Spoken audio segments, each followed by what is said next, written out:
NCP leader Nawab Malik ने कहा कि हम रियासत में सदराज नहीं चाहते हैं, हम महाराष्ट्र में दोबारा इलेक्शन के हक में भी नहीं है।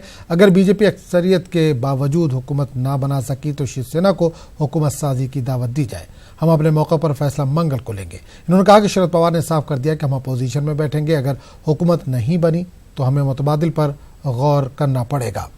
नवाब मलिक साहब इस वक्त खुद हमारे साथ फोन लाइन के जरिए जुड़ रहे हैं।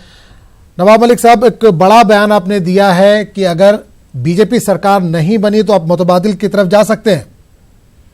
देखिए, ऐसा है कि जो लोगों ने मैंडेट दिया है वो शिवसेना भारतीय जनता पार्टी के हक में, उनकी जिम्मेदारी है इसको हुकूमत साजी करें जी। अगर महाराष्ट्र में सदर राज नाफिज होगा या दोबारा इलेक्शन के हालात बनेंगे तो कोई मुतबादिल तैयार करने के लिए हम फैसला करेंगे। मंगल के दिन हमारे जो सारे एमएलए हैं उनकी हमने मीटिंग बुलाई।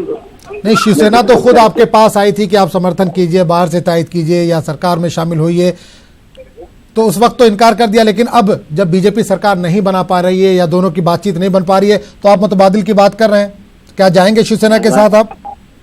हमारे साथ कभी भी शिवसेना ने कोई बात अभी तक शुरू नहीं की है, ना कोई बात नहीं। इलेक्शन के बाद फौरन आप लोगों ने सीएम के लिए बोला भी था कि सीएम शिवसेना का बन सकता है।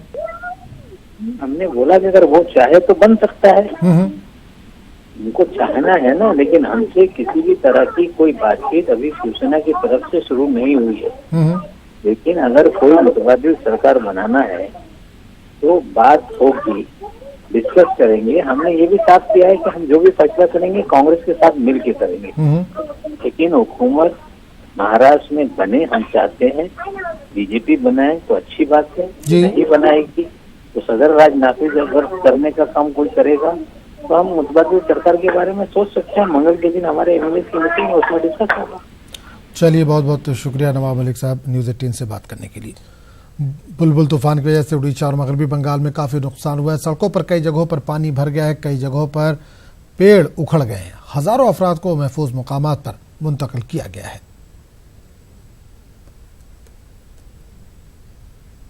फजाई आलूदगी पर सुप्रीम कोर्ट के सख्त अहकामात के बावजूद पराली जलाई जा रही है। इंतजामिया की तरफ से एहतियाती कदम उठाए जाने के बावजूद पराली जलाने का मामला रुक नहीं रहा है। पकड़े जाने पर किसानों के खिलाफ कार्रवाई होने के बावजूद पराली जलाई जा रही है। वहीं किसानों का कहना है कि मजबूरी के तहत हमें ऐसा करना पड़ता है।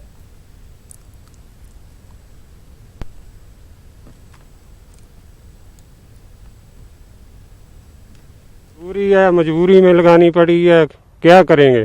सरकार का हमारे पास तो कुछ नहीं है, हमारे मालिक के पास भी कुछ नहीं है, किधर से लेके आएगा मशीनरी। वो तो किराए पर कराता है, भाई भी किराए पे कराता है। नहीं, अभी तक हमको कुछ नहीं फ्री मिला, किसी को भी कुछ नहीं मिला है।